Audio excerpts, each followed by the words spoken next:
Assalamualaikum warahmatullahi wabarakatuh. Bismillahirrahmanirrahim. Nawaina ta'alluma wa ta'lim wa tadhakkura wa tadhkir wa naf'a wal intifa' wal ifadah wal istifadah wal hatha 'ala tamassuki bi kitabillahi ta'ala wa sunnati rasulih sallallahu alaihi wasallam wa du'a ila al-huda wa dalalata 'ala al-khair ibtigha' wajhillah wa mardatihi wa qurbihi wa thawabihi subhanahu wa ta'ala. Allahumma inna nas'aluka fahman nabiyyin wa hifdzal mursalin wa ilhamal malaikatil muqarrabin. Allahumma aghnina bil ilm wa zayyina bil hilm wa akrimna bit taqwa wa jamilna bil afiyah. Allahumma akhrijna min dhulumatil wahm wa akrimna bi nuril fahm. Subhanaka la ilma lana illa ma 'allamtana innaka antal alimul hakim. Rabbi shrah li sadri wa yassir li amri wahlul 'uqdatan min lisani yafqahu qawli wa saddid lisani wahdi qalbi bihaqqi sayyidina Muhammadin sallallahu alaihi wasallam. Alhamdulillah, wassalatu wassalamu ala Sayyidina Rasulillah wa ala alihi wa ashabihi wa man walah, amma ba'd. Sidang penonton yang dihormati Allah Subhanahu wa ta'ala, yang dirahmati Allah Subhanahu wa ta'ala, Alhamdulillah, pada hari ini kita diizinkan oleh Allah Subhanahu wa ta'ala untuk berkumpul, untuk duduk bersama-sama dalam majlis ilmu yang dianjurkan oleh rumah ngaji Nur Al-Hikmah, yang mana pada hari ini insya-Allah kita akan mulakan daripada pembacaan kitab Bidayatul Hidayah karangan Al-Imam Hujjatul Islam Abu Hamid Muhammad bin Ahmad Al-Ghazali At-Tusi. Dan sebelum kita mulakan daripada bacaan kitab ini, kita akan cuba untuk mengenali daripada pengarang kitab Bidayatul Hidayah ini dan kepentingan daripada kitab karangan Imam Al-Ghazali rahimahullahu ta'ala. Kenapa kita perlu untuk mengenal daripada pengarang kitab? Kerana disebutkan dalam satu riwayat, Al-isnadu minad din fanzuru amman ta'khuduna dinakum. Disebutkan dalam satu riwayat bahawa al-isnadu minad din, sesungguhnya sanad agama itu adalah sebahagian daripada agama, iaitu sanad pengambilan ilmu agama adalah sebahagian daripada agama. Maka lihatlah daripada siapa kamu mengambil ilmu agama tersebut.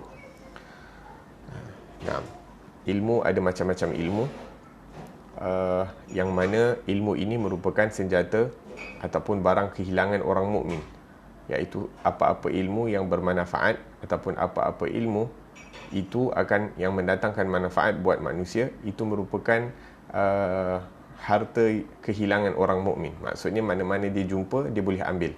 Akan tetapi secara khusus diingatkan ilmu agama ini walaupun ianya penting dan mana-mana ianya mendatangkan manfaat perlu diambil, akan tetapi hendaklah ilmu-ilmu agama ini diambil daripada orang-orang yang dikenali latar belakang mereka. Hendaklah ilmu agama ini diambil daripada orang-orang yang mempunyai sanad bersambung hingga ke Rasulullah sallallahu alaihi wasallam. Seperti yang kita telah sebutkan, ilmu agama ini ataupun ilmu yang bermanfaat yang dibawa oleh Nabi Muhammad sallallahu alaihi wasallam ini diwahyukan oleh Allah Subhanahu wa taala melalui perantaraan Jibril ataupun melalui Al-Quran yang diwahyukan kepada Rasulullah sallallahu alaihi wasallam ataupun perkara-perkara yang diilhamkan kepada Rasulullah. Maka ilmu dan cara untuk memahami ilmu tersebut itu diberikan kepada Rasulullah sallallahu alaihi wasallam, diajarkan kepada Rasulullah sallallahu alaihi wasallam, dan ilmu dan cara untuk memahami daripada ilmu tersebut diturunkan kepada sahabat, diberikan kepada sahabat, dan sahabat pula menurunkan ilmu dan cara untuk memahami ilmu tersebut kepada at-tabi'in. Wa hakadha tasalsala. Begitulah berterusan sanad keilmuan tersebut. Ilmu dan cara memahami daripada ilmu itu, tradisi mengambil ilmu berterusan sehinggalah ke zaman kita ataupun kepada guru-guru yang telah orang-orang alim yang berada di zaman kita. Maka pentingnya mempunyai ilmu dan sanad ilmu ini agar supaya ilmu itu tidak disalahfahamkan tidak disalah tafsirkan, sehingga terkadang orang-orang yang mempunyai ilmu yang banyak yang diambil bukan daripada tempatnya, mereka merasakan bahawa mereka itu mempunyai ilmu, akan tetapi ilmu itu menjauhkan mereka daripada Allah Subhanahu wa taala, kerana ilmu itu tidak dihiasi dengan sifat-sifat yang mulia. Ilmu itu tidak dihiasi dengan adab-adab. Ilmu itu tidak dihiasi dengan niat-niat yang dikehendaki oleh Allah Subhanahu wa taala, yang diajarkan oleh Nabi Muhammad sallallahu alaihi wa ala alihi wasallam sewaktu menuntut ilmu. Maka secara khususnya apabila ingin mengambil daripada ilmu-ilmu agama, maka perlulah diambil daripada ustaz-ustaz, daripada guru-guru, daripada para masyayikh yang mempunyai sanad yang bersambung sehingga Rasulullah sallallahu alaihi wasallam, sehingga ilmu itu adalah ilmu yang benar, dan juga cara memahami ilmu itu juga adalah cara kefahaman yang betul.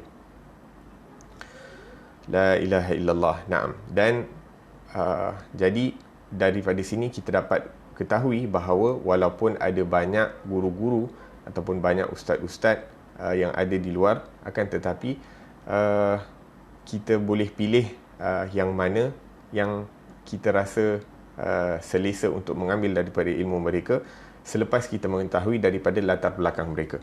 Nah, begitu juga dengan buku-buku yang ingin kita bacakan. Ya, ini sebaiknya buku-buku yang kita baca itu kita tahu siapa penulisnya dan kita tahu siapa guru-guru mereka, sehingga apabila kita mengetahui guru-guru mereka, maka kita akan tahu ya ini sanad keilmuan itu adalah selamat dan sesuai untuk dibaca.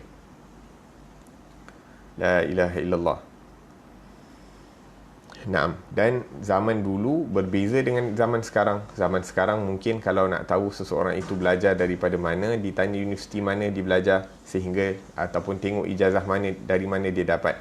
Dan kalau kita tahu, oh ini lepasan situ, ini lepasan sini, maka kita tahu okey, ilmu dia daripada golongan Ahlus Sunnah wal Jamaah. Yang ni lepasan sini, kita tahu ilmu dia daripada mana dan sebagainya.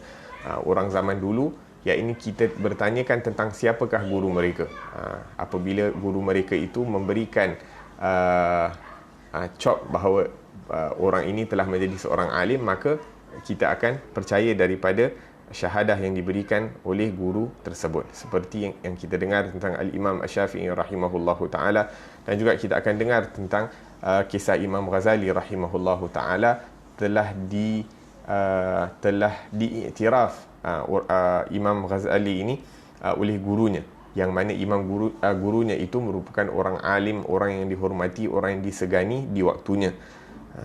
Imam Asy-Syafi'i rahimahullahu ta'ala sewaktu berumur 15 tahun, selepas beberapa tahun belajar bersama Imam Malik rahimahullahu ta'ala, maka Imam Malik mengizinkannya untuk memberikan fatwa. Apabila telah diiktiraf oleh guru mereka untuk mengajar dan untuk memberikan manfaat kepada orang lain, barulah mereka ini akan diangkat sebagai guru.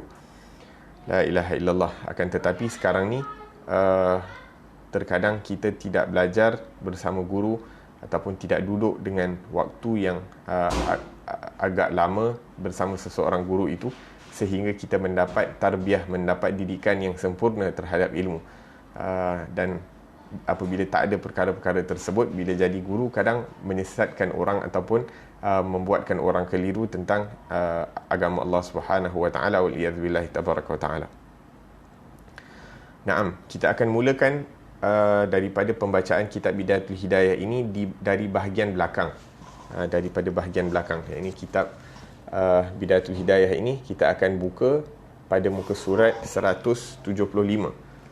175 yang mana ianya menceritakan tentang riwayat hidup Al-Imam Ghazali rahimahullahu ta'ala.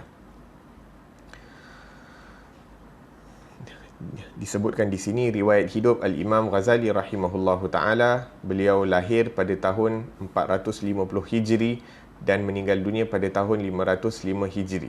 Ini beliau hidup kurang lebih 55 tahun mengikut kiraan Islam, mengikut kalender Islam. Dan beliau daripada kiraan Masihi 1058 Masihi dilahirkan dan wafat pada tahun 1111 Masihi. Kurang lebih Al-Imam telah meninggalkan kita takriban kurang lebih 900 tahun. Akan tetapi walaupun telah meninggalkan kita selama kurang lebih 900 tahun, akan tetapi ilmunya masih dimanfaati. Dan ini menunjukkan bahawa ilmu yang dipelajari dan diajar dan disampaikan oleh Al-Imam Ghazali ini mendapat keberkatan daripada Allah Subhanahu wa taala, mendapat penerimaan, pengkabulan daripada Allah Subhanahu wa taala, sehingga hari ini kita masih lagi mengambil manfaat daripada ilmu beliau. Sesuai dengan hadis Nabi sallallahu alaihi wasallam, "Idza mata ibnu Adam inqata'a 'amaluhu illa min thalath." Apabila meninggal anak Adam, maka amalannya akan terputus kecuali daripada 3 jalan. Salah satunya daripada ilmun yuntafa'u bihi, ataupun yang pertama sadaqatun jariyah, sedekah yang berterusan yang disedekahkan, ataupun ilmun yuntafa'u bihi, ilmu yang ditinggalkan dan ilmu itu dimanfaatkan oleh orang lain ataupun memberi manfaat kepada orang lain secara berterusan. Dan yang ketiga waladun salihun yad'u lahu. Maka alhamdulillah kita masih lagi dapat mengambil manfaat daripada ilmunya Al-Imam Ghazali rahimahullah ta'ala. Semoga Allah Subhanahu wa ta'ala manfaatkan kita dengan beliau, dengan ilmu beliau, dengan segala ilmu orang-orang salih sehingga hari kiamat. Amin ya rabbal alamin. Disebutkan di sini Al-Imam Ghazali rahimahullah ta'ala adalah di antara tokoh pemikir Islam yang ulung, yang telah mendapat gelaran di kalangan kaum muslimin sebagai Hujjatul Islam. Beliau bukan hanya terkenal di kalangan kaum muslimin, bahkan juga di kalangan orang yang bukan beragama Islam. Ilmunya sangat luas, pengalamannya dan keahliannya di bidang tasawuf dan pembentukan rohani sudah menjadi ciri-ciri keunggulan beliau. Sementara kitab Ihya Ulumuddin yang beliau tulis telah diakui kehebatan dan keagungannya oleh kawan dan lawan. Naam, Masya Allah. Di sini disebutkan bahawa Imam Ghazali merupakan tokoh pemikir Islam yang ulung sehingga mendapat gelaran di kalangan kaum muslimin sebagai Hujjatul Islam. Imam Ghazali rahimahullah seorang yang luar biasa ilmunya, dikurniakan akal fikiran yang luar biasa, dikurniakan sikap teliti dalam pemikiran, ataupun dikurniakan dengan sifat sangat teliti dalam pemikirannya dan sangat teratur cara dia menyampaikan penyampaiannya dan hujahnya, sehingga buku yang dikarang oleh Al-Imam Ghazali rahimahullah ataupun sewaktu beliau mengajar, dikatakan beliau telah mencapai satu tahap yang tertinggi di kalangan para ulama, sehingga sewaktu beliau mengajar kurang lebih 300-400 orang yang memakai serban itu duduk di hadapan beliau.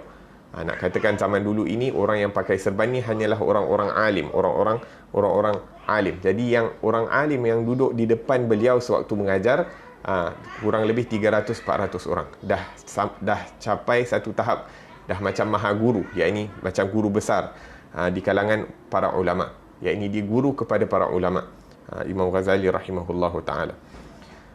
Sehingga beliau bukan hanya terkenal di kalangan kaum muslimin, bahkan juga di kalangan orang yang bukan beragama Islam. Ilmunya sangat luas.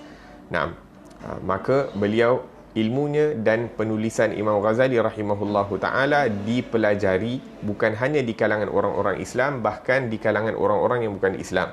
Dipelajari di madrasah, bukan hanya di madrasah-madrasah, akan tetapi dipelajari juga di universiti-universiti dan dibahaskan tentang apa yang ditulis oleh Al-Imam Ghazali. Ilmunya sangat luas. Yang kita baca ini yang terkait dengan ilmu tasawuf ataupun ilmu penyucian jiwa. Akan tetapi beliau, ini merupakan salah satu daripada cabangan ilmu yang beliau karang.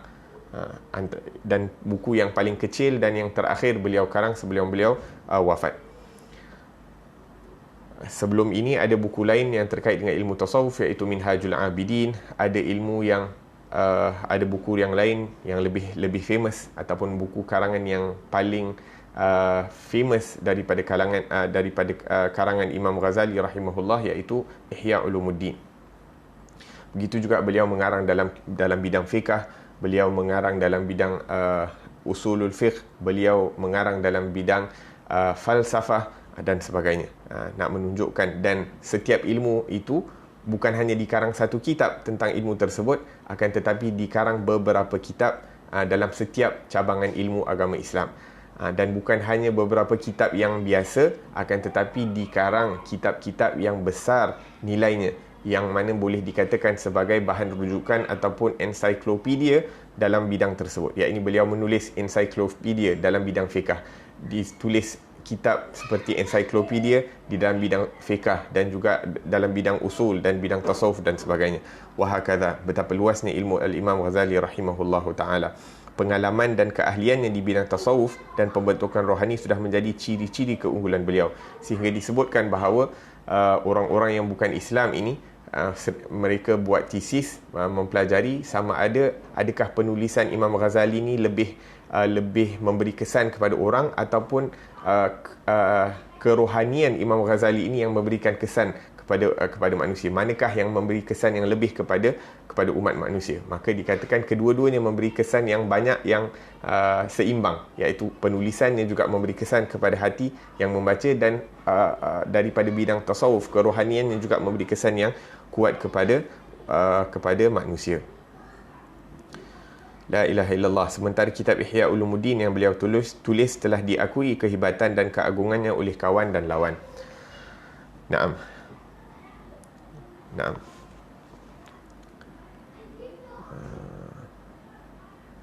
Sebahagian daripada ulama menyebutkan tentang kitab karangan Imam Ghazali iaitu Ihya Ulumuddin, disebutkan kadal ihya'u an yakuna Qur'anan, seakan-akan kitab Ihya Ulumuddin itu seperti Al-Quran. Mereka mengatakan punya hebatnya karangan Imam Ghazali itu seakan-akan Ihya Ulumuddin itu adalah menyerupai daripada Al-Quran. Di manakah aspek ataupun segi penyerupaannya dengan Al-Quran? Nak mengatakan bahawa seperti mana Al-Quran itu mengandungi daripada segala cabang ilmu, yang mana di dalam Al-Quran itu terdapat segala jenis ilmu yang diperlukan oleh manusia, maka begitu juga Ihya ini punya luas cabang ilmu yang terdapat di dalam karangan Imam Ghazali ini seakan-akan Al-Quran. Naam. Sehingga sebahagian mengatakan bahawa lau ba'athallahu nabiyyan ba'da Muhammadin la ba'athal Imam Ghazali.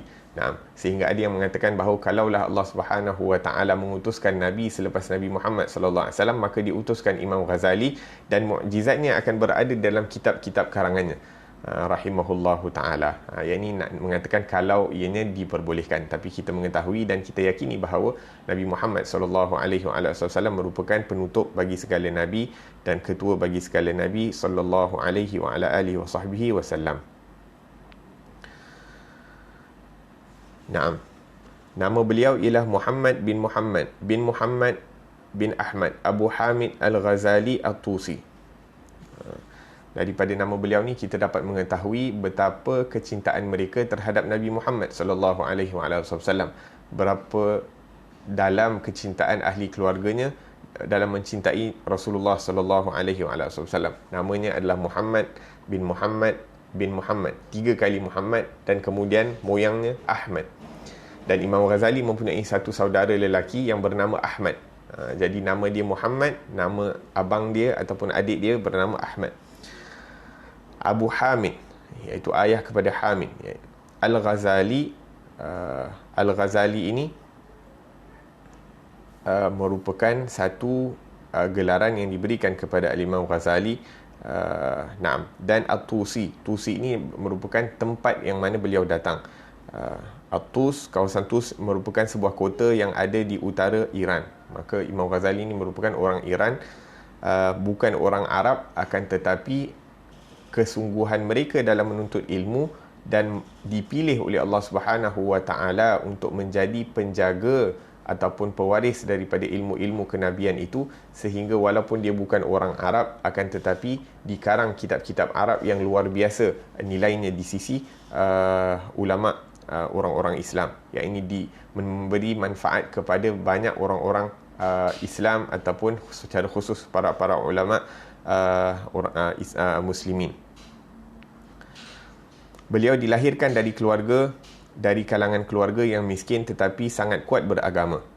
Nah, Oleh kerana orang tuanya meninggal dunia ketika Imam Ghazali masih kecil, maka kesusahan dan getir pahit yang beliau alami di dalam usaha mencari ilmu di waktu kecil sangat memberi makna kepada sangat banyak memberi makna kepada kehidupan beliau di masa tua. La ilaha illallah. Naam. Imam Ghazali sewaktu ayahnya meninggal dunia, ayahnya meninggalkan sedikit wang kepada kawannya, dan diwasiatkan kepada kawannya agar supaya dilihat, yakni mengambil perhatian kepada pelajaran anak-anaknya, kerana ayahnya ingin menjadikan anaknya itu orang-orang alim. Akan tetapi wang yang ditinggalkan itu tidak berapa banyak, sehingga setelah beberapa waktu yang singkat, maka duit itu pun habis. Dan kawan ayahnya pun bukan orang yang berada, jadi tak ada option lain kecuali untuk menghantarkan Imam Ghazali ini untuk belajar di madrasah. Yakni bila dihantarkan di madrasah, maka ada tempat penginapan, ada makanan dan sebagainya. Maka Imam Ghazali mengatakan bahawa pada mulanya kami masuk ke dalam madrasah bukan untuk mempelajari ilmu, akan tetapi hanya kerana keduniaan, yakni untuk adakan tempat tinggal dan untuk ada daripada makanan, kerana kami ni orang susah. Akan tetapi ta'allamnal ilma li ghairillah fa abal ilmu an yakuna illa lillah. Imam Ghazali mengatakan bahawa kami pada mulanya mempelajari ilmu agama bukan kerana Allah Subhanahu wa taala, tapi kerana tujuan lain. Abal ilmu an yakuna illa lillah, akan tetapi ilmu ini enggan untuk dipelajari kecuali kerana Allah Subhanahu wa taala. Maksudnya apa? Yakni ilmu ini hanya dipelajari kerana Allah Subhanahu wa taala, ikhlas kerana Allah Subhanahu wa taala. Kalau tidak, ilmu yang dipelajari itu tidak akan mendatangkan keberkatan ataupun tidak akan masuk ke dalam hati orang-orang yang mana tidak mempunyai ikhlas dalam mempelajari ilmu agama. La ilaha illallah. Naam. Pada mulanya Imam Ghazali rahimahullahu taala belajar di kampung halamannya dengan seorang ulama yang bernama Syekh Ahmad Al-Rakazani. Kemudian beliau melanjutkan perjalanan ke Jurjan dan berguru kepada Syekh Abu Nasr Al-Ismaili. Setelah itu beliau melanjutkan pelajarannya ke Naisabur dan mengambil pelajaran daripada Imamul Haramain Al-Juwaini. Oleh kerana kesungguhan dan kepandaiannya, maka gurunya iaitu Imamul Haramain telah menggelarkannya sebagai Bahrul Mughdiq, artinya lautan luas yang tidak bertepi. Nah, ini sedikit sebanyak daripada sejarah pelajaran ataupun di mana tempat dan dari siapa Imam Ghazali mengambil ilmunya.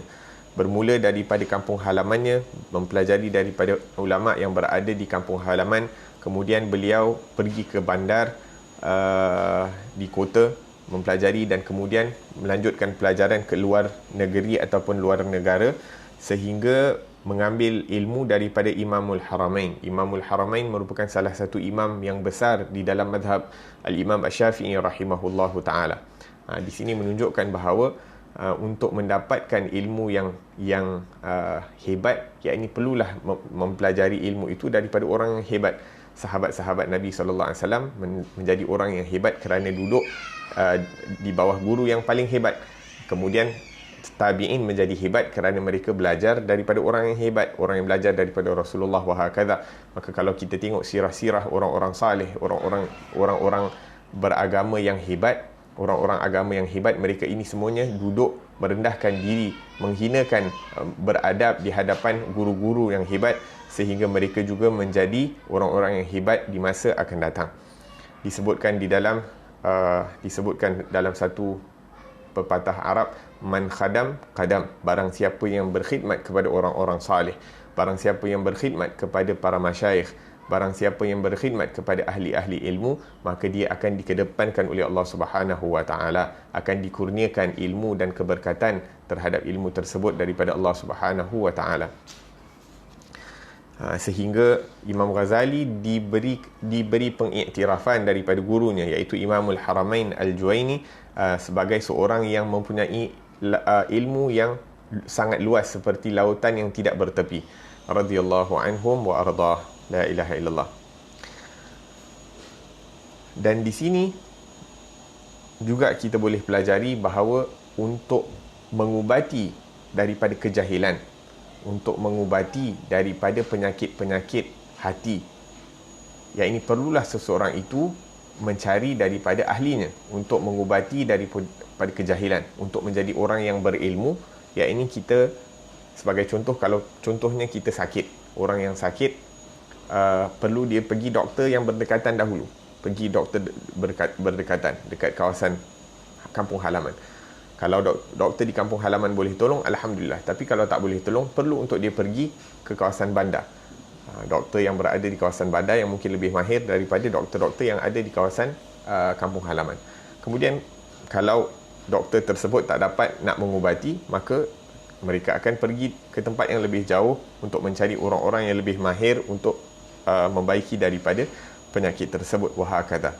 Sekarang ni kita tahu kita ni kurang ilmu, akan tetapi kita tidak mahu berusaha untuk mengambil daripada orang yang lebih hebat ilmunya. Ini kalau kita sudah mengambil ilmu daripada orang-orang yang berada di kampung halaman kita, dan kemudian kita mengambil ilmu pula daripada orang yang lebih mahir daripada itu, sehingga satu hari kita akan menjadi orang yang hebat di sisi Allah Subhanahu Wa Taala, di mata Allah Subhanahu Wa Taala, seperti mana yang ditunjukkan ataupun yang diberikan oleh kepada Imam Ghazali rahimahullahu taala.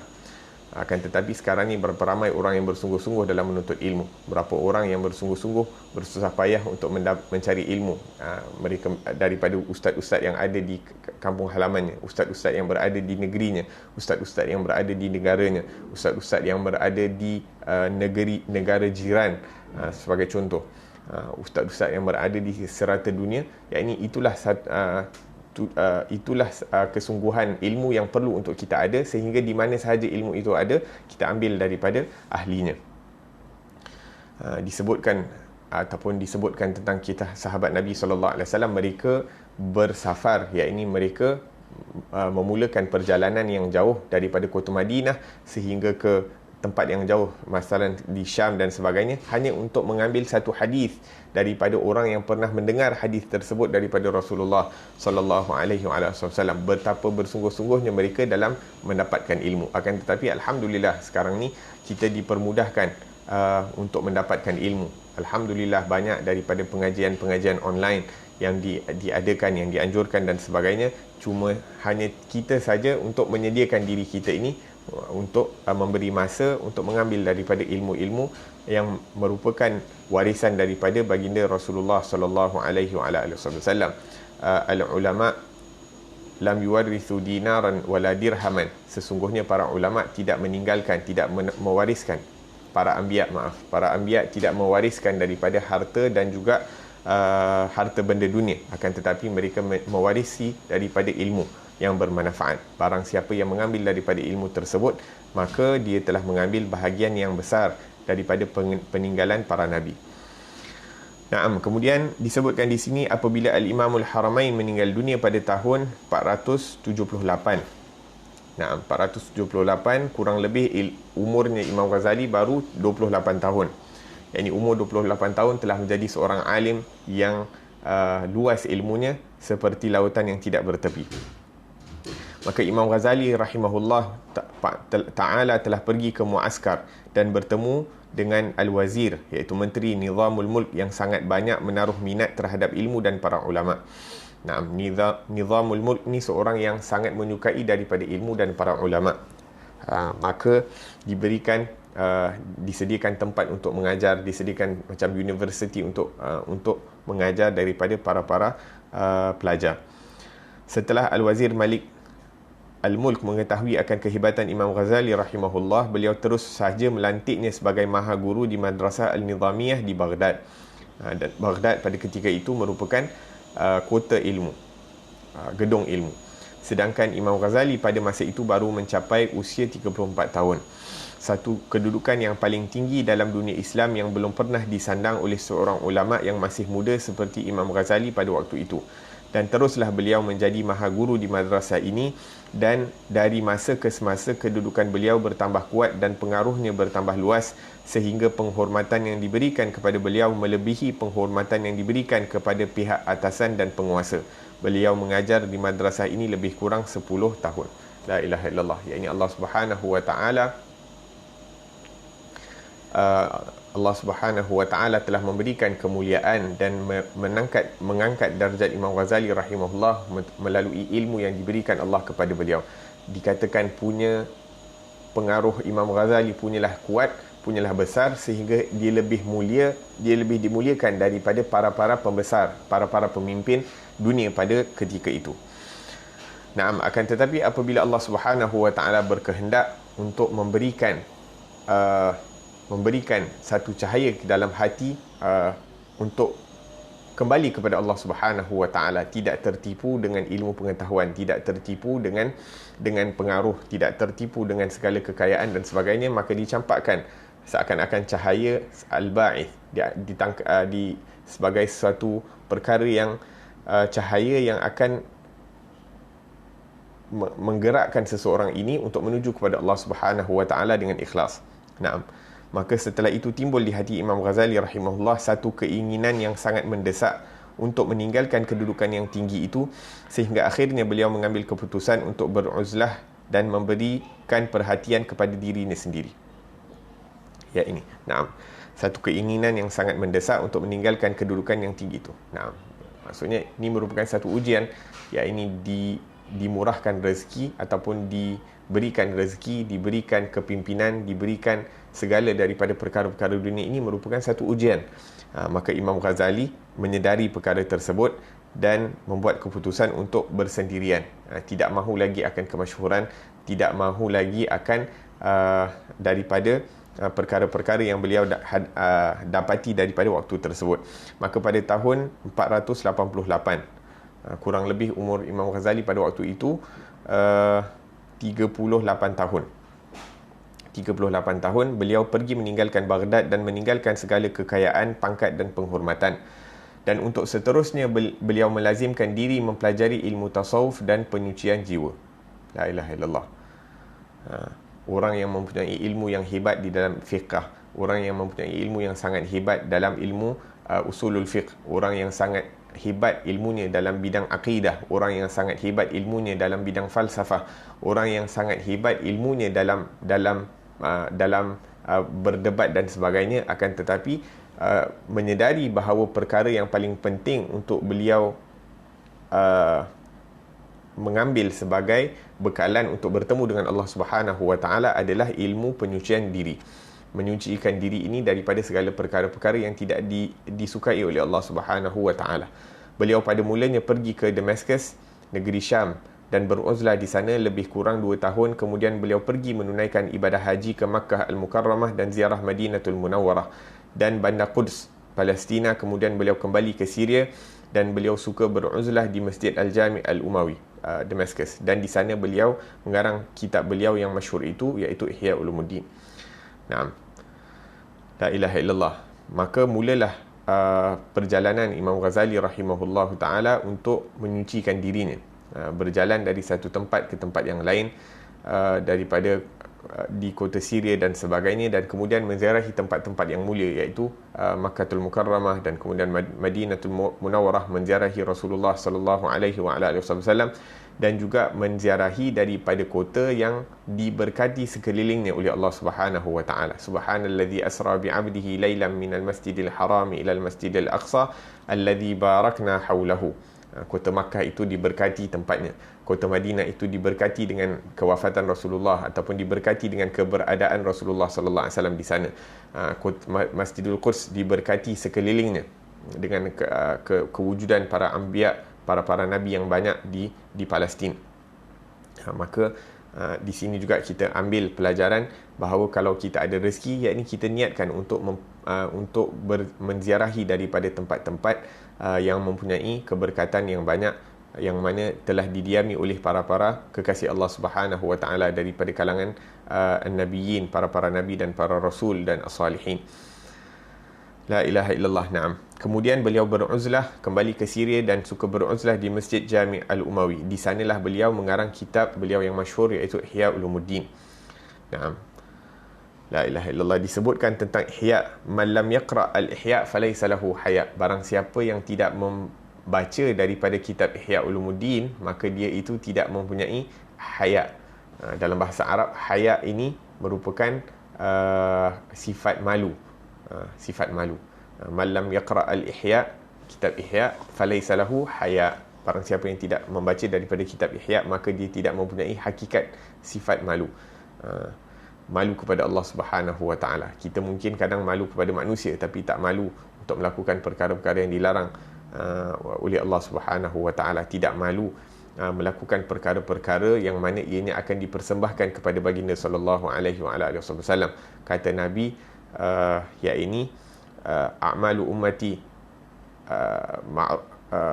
tu'radu a'malu ummati, ya ini amalan-amalan umat aku ini dipersembahkan kepada aku setiap hari. Maka apabila aku mendapati amalan itu baik, maka aku akan bersyukur kepada Allah Subhanahu wa taala, dan apabila aku mendapati bahawa amalan itu ghairu dhalik, ya ini selain daripada amalan yang baik, maka aku akan beristighfar kepada Allah Subhanahu wa taala buat bagi pihak kamu.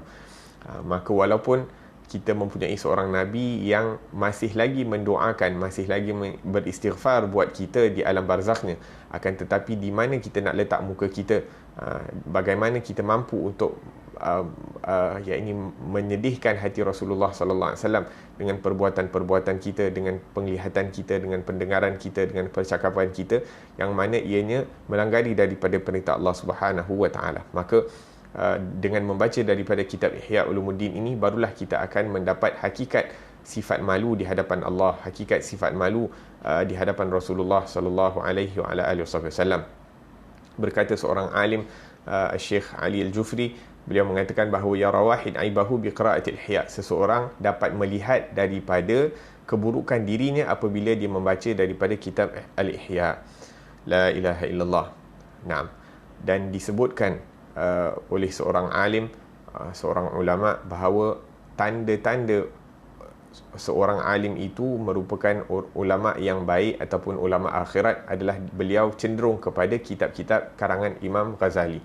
Dan tanda-tanda seseorang ulama itu cenderung kepada perkara-perkara dunia ataupun bukan daripada ulama-ulama akhirat adalah ketidaksukaannya kepada kitab karangan Al-Imam Ghazali rahimahullahu ta'ala. Kerana apa? Kerana bila baca je nampak keburukan diri sendiri. Setiap kali kita baca daripada apa yang tertulis di dalam kitab Imam Ghazali, kita nampak keburukan kita.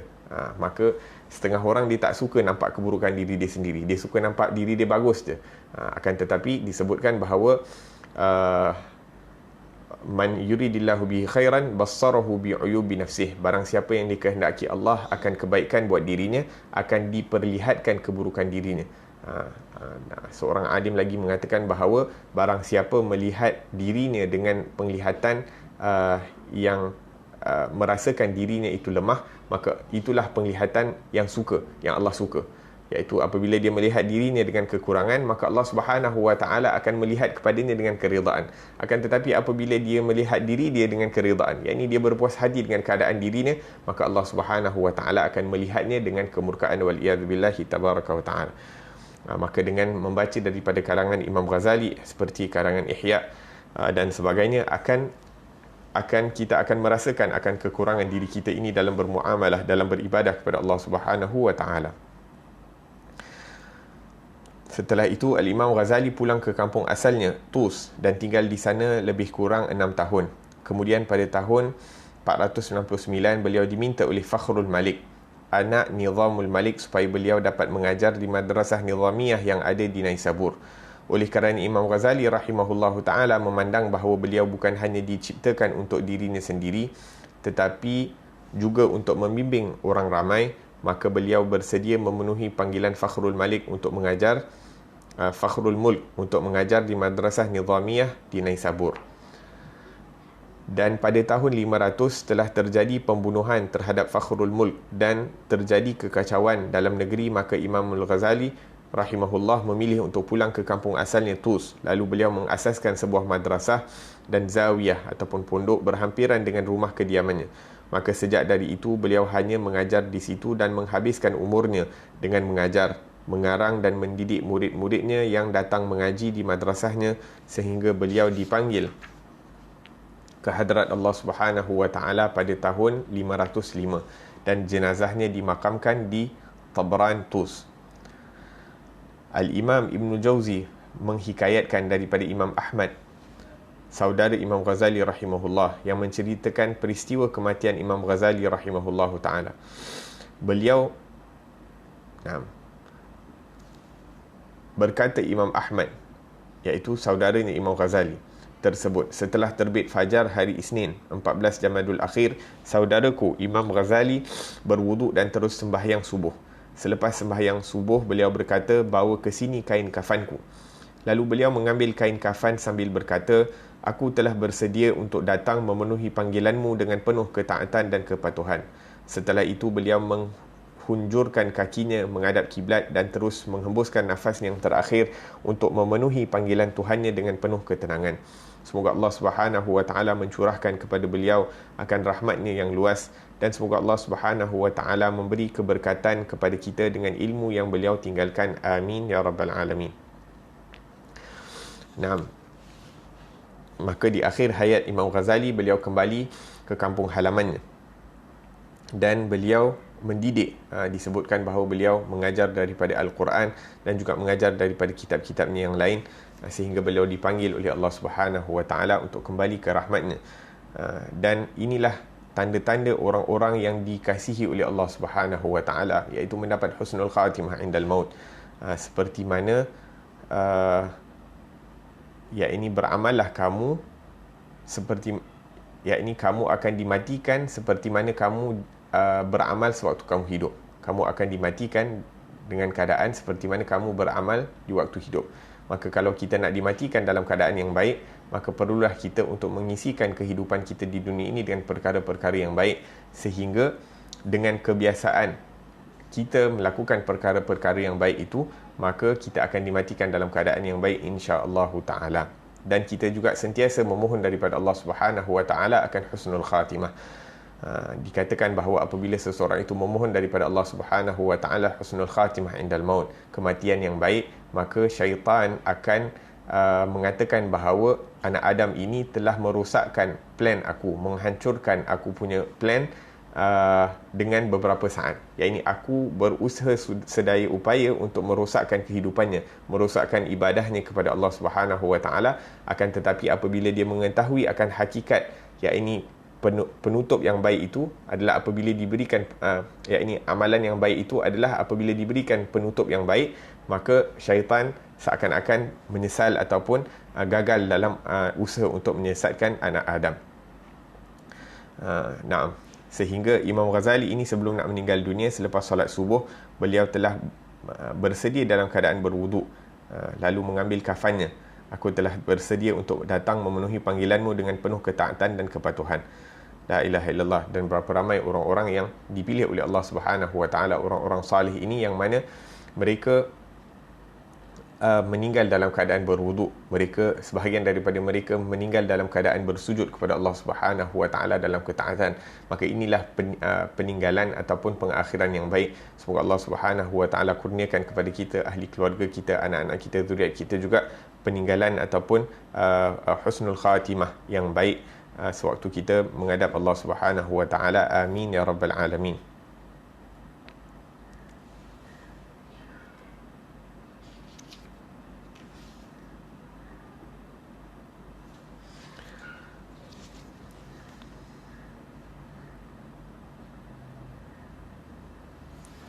Dan pada muka surat 181 ini dibacakan ataupun disebutkan sanad kitab Bidayatul Hidayah. Pengarang daripada kitab Bidayatul Hidayah ini iaitu Syekh Ahmad Fahmi bin Zamzam Al-Banjari An-Nadwi Al-Maliki hafizahullahu taala, seorang alim yang hebat, yang berasal daripada tanah air kita ataupun yang berada di tanah air kita ini. Kita ambil keberkatan untuk membaca daripada sanad beliau, iaitu daripada siapa mereka mengambil daripada ilmu ataupun bacaan karangan Imam Ghazali ini. Untuk menambah keberkatan, maka di sini disebutkan sanad silsilah periwayatan kitab Bidayatul Hidayah dan lainnya yang merupakan keistimewaan ilmu-ilmu Islam dan ciri utama bagi pengajian tradisional yang mewariskan ilmu secara turun-temurun dan sebagai hubungan rohani atau kontak batin dengan pengarang kitab-kitab tersebut.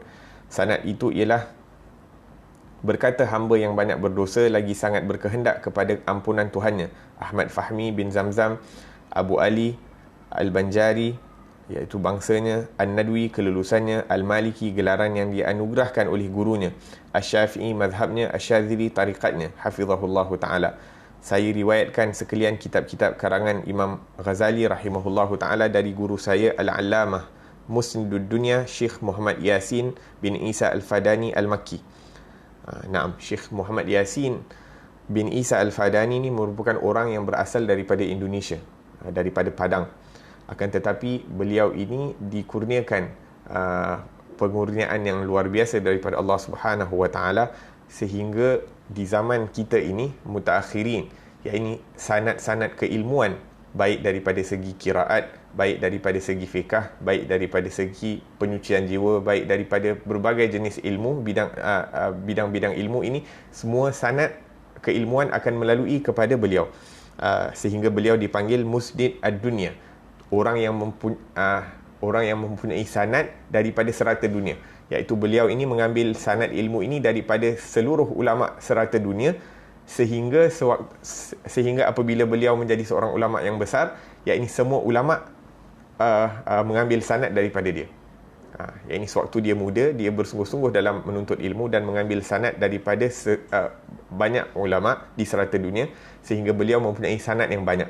Jadi bila beliau menjadi seorang alim ataupun menjadi seorang guru, maka para ulama semuanya kejar untuk mendapat sanad daripada Syekh Muhammad Yasin bin Isa Al-Fadani rahimahullahu taala wa ardah. Nah, maka Syekh Muhammad Yasin bin Isa Al-Fadani Al-Makki, beliau meninggal dunia. Beliau duduk lama di kota Makkah. Beliau mengambil daripada Syekh Muhammad Ma'sum bin Ahmad Al-Lasimi. Beliau mengambil daripada Syekh Waliullah Abi Imran Muhammad Khalil bin Abdul Latif Al-Bankalani. Beliau mengambil daripada Syekh yang panjang umurnya, Syekh Nadwi bin Umar Al-Bantani Al-Makki. Beliau mengambil daripada Syekh yang panjang umurnya, Syekh Abdul Samad bin Abdul Rahman bin Abdul Jalil Al-Falimbangi daripada Palembang. Beliau mengambil daripada Sayyid Abdul Rahman bin Mustafa Al-Idrus. Nah, kita berhenti dekat sini sekejap sebab ada satu kisah yang menarik tentang Syekh Abdul Rahman ataupun Sayyid Abdul Rahman bin Mustafa Al-Idrus. Di zaman Sayyid Abdul Rahman bin Mustafa Al-Idrus ini, dia ada beberapa kawan yang bersama-sama beliau. Ada 3 orang. Satu, Sayyid Abdul Rahman bin Mustafa Al-Idrus. Yang kedua, Sayyid Al-Habib Syekh bin Muhammad Al-Jufri. Dan yang ketiga adalah Sayyid Al-Habib Abu Bakar bin Muhammad Bafaqih. Ketiga-tiga mereka ini mengambil macam pact, membuat perjanjian. Sewaktu itu mereka berada di kota Makkah. Mereka berada di kota Madinah. Maka mereka mengatakan, kita berjanji, kita cuba berusaha bersungguh-sungguh untuk mengamalkan setiap apa yang ada di dalam kitab Bidayatul Hidayah. Mereka meletakkan keazaman yang kuat. 3 kawan buat plan, adakan matlamat. Untuk nak buat apa? Apa plan diorang? Bukan untuk nak lakukan bisnes, bukan untuk nak berjaya di dunia, bukan untuk nak buat duit banyak-banyak, bukan untuk nak buka company. Tapi niat mereka apa? Mereka pasang niat, berjanji, yakni pasang, letakkan keazaman yang kuat untuk beramal dengan apa-apa yang terdapat di dalam kitabnya Imam Ghazali rahimahullah ataupun Al-Ihya. Pada malam hari, mereka bermimpi berjumpa dengan Rasulullah sallallahu alaihi wasallam sebagai satu tanda pengkabulan, iaitu niat yang mereka pasang itu diterima oleh Rasulullah sallallahu alaihi wasallam ataupun diterima oleh Allah Subhanahu wa taala. Maka diperintahkan oleh baginda sallallahu alaihi wasallam dalam mimpi tersebut kepada Al-Habib Abdul Rahman bin Mustafa Al-Idrus ini untuk pergi berdakwah ke kota Mesir. Dan beliau pun memang pergi ke sana atas perintah yang didapati daripada mimpi tersebut. Maka beliau pun berdakwah dan dakwahnya mendapat penerimaan oleh penduduk Mesir, sehingga beliau ini banyak memberikan manfaat kepada orang-orang Mesir, dan orang-orang Mesir juga mendapat manfaat yang banyak daripada Al-Habib Sayyid Abdul Rahman bin Mustafa Al-Idrus. Orang yang kedua, iaitu Al-Habib Syekh bin Muhammad Al-Jufri, telah diperintahkan di dalam mimpi tersebut untuk pergi berdakwah ke Malibari, India. Maka di sana juga beliau telah mendapat penerimaan ataupun telah memberikan banyak manfaat kepada orang Malibar yang berada di Malibar, India. Banyak memberikan manfaat kepada orang di sana, dan juga orang di sana juga mendapat manfaat daripada beliau. Dan orang yang ketiga adalah, ataupun kawan yang ketiga itu adalah Al-Habib Sayyid Abu Bakar bin Muhammad Bafaqih, yang diperintahkan di dalam mimpi tersebut untuk berdakwah ke kota Aceh, Indonesia. Banyak mendatangkan manfaat kepada orang di sana, dan orang di sana banyak mengambil manfaat daripada beliau, sehingga apabila beliau meninggal dunia, dimakamkan Al-Habib Abu Bakar bin Muhammad Bafaqih ini di salah satu daripada tanah perkuburan ataupun berkaitan dengan salah satu masjid, yang mana disebutkan oleh para ulama, yang kita dengar sewaktu berlaku tsunami di kota Aceh beberapa tahun yang lalu. Antara tempat-tempat yang tidak hancur adalah tempat yang di mana ditanamnya Al-Habib Abu Bakar bin Muhammad Bafaqih ini. Salah satu tanda-tanda keagungan Allah Subhanahu wa taala, apabila Allah Subhanahu wa taala menyayangi satu hamba, ataupun Allah Subhanahu wa taala ingin menunjukkan kemuliaan seseorang hamba itu, maka akan diperlihatkan akan keajaiban yang berlaku di tempat-tempat orang-orang yang disayangi oleh Allah Subhanahu wa taala. Wa hakadha. Naam, maka alhamdulillah sanad kita ini bertemu dengan orang-orang yang hebat. Sanad-sanad yang dibaca, nama-nama yang dibaca ini, yang mana salah satu fadilat membaca daripada nama orang-orang salih ni, inda zikri salihin tanzilur rahmat. Apabila kita menyebutkan daripada nama orang-orang salih ini, akan turun rahmat daripada Allah Subhanahu wa taala. Nah, maka Sayyid Abdul Rahman bin Mustafa Al-Idrus, beliau ni dikebumikan di kota Mesir, dan tanah perkuburan ataupun makamnya itu masih diziarahi sehingga sekarang. Semoga Allah Subhanahu wa taala beri kita dimurahkan rezeki kita dan diberikan kita kesempatan untuk menziarahi daripada tanah perkuburan beliau, insya-Allah. Amin ya rabbal alamin. Beliau mengambil daripada Syekh Abdullah bin Salim Al-Basri dan Syekh Ahmad bin Muhammad An-Nakhali dan Sayyid Muhammad bin Abu Bakar Ash-Shilli dan Sayyid Umar bin Abdul Rahman Aidid. Keempat-empat mereka mengambil daripada Syekh Syamsuddin Muhammad bin Alauddin Al-Babili. Beliau mengambil daripada Syekh Sulaiman bin Abdul Daim Al-Babili. Beliau mengambil daripada Syekh Najmuddin Muhammad bin Ahmad Al-Amin. Beliau mengambil daripada Syekh Muhammad bin Ahmad bin Isa An-Najjar. Beliau mengambil daripada Syekh Jalaluddin Ibnu Mulaqin. Beliau mengambil daripada Syekh Abu Ishaq Ibrahim bin Hamad At-Tanuhi. Beliau mengambil daripada Syekh Sulaiman bin Hamzah. Beliau mengambil daripada Syekh Umar bin Karam Ad-Dinawari. Beliau mengambil daripada Syekh Abdul Khaliq bin Ahmad bin Abdul Qadir bin Yusuf. Beliau mengambil daripada pengarangnya Imam Hujjatul Islam Abu Hamid Muhammad bin Ahmad Al-Ghazali At-Tusi. Semoga Allah Subhanahu wa taala merahmati mereka semua, diampunkan dosa-dosa mereka, dinaikkan darjat mereka, dikumpulkan kita bersama-sama mereka dan bersama Rasulullah sallallahu alaihi wasallam fi khairin wa lutfin wa afiyah bi sirril Fatihah. A'udzubillahi minasyaitonir rajim. Bismillahirrahmanirrahim. Alhamdulillahirabbil alamin. Arrahmanir rahim. Maliki yaumiddin.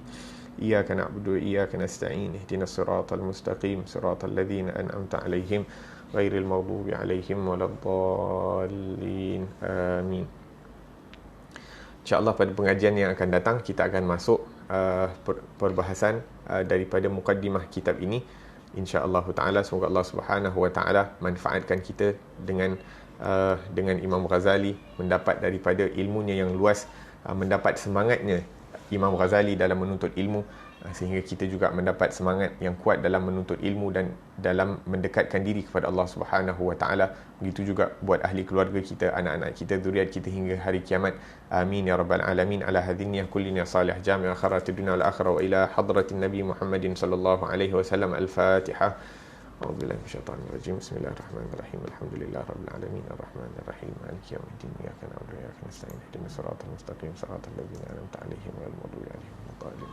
ربنا انفعنا بما علمتنا رب علمنا الذي ينفعنا رب فقهنا وفقه أهلنا وقرابات لنا في ديننا مع أهل القتر أنثى وذكر رب وفقنا وفقهم لما ترتضي قولا وفعلا كرما وارزق الكل حلالا دائما وأخل أتقياء علما نحظى بالخير ونكفى كل شر ربنا واصلح لنا كل شؤون وأقر بالرضا منك العيون واقض عنا ربنا كل الديون قبل أن تأتينا رسل المنون واغفر واستر أنت أكرم من ستر وصلاة الله تغشى المصطفى من إلى الحق دعانا والوفى بكتاب فيه للناس شفاء وعلى الآل الكرام الشرفاء وعلى الصحب المصابيح الغرار اللهم اهدنا بهداك وجعلنا ممن يسارع في رضاك ولا تولنا وليا سواك ولا تجعلنا ممن خالف أمرك وعصاك وحسبنا الله ونعم الوكيل ولا حول ولا قوة إلا بالله العلي العظيم وصلى الله على سيدنا محمد وعلى آله وصحبه وسلم والحمد لله رب العالمين والسلام عليكم ورحمة الله وبركاته والعفو منكم.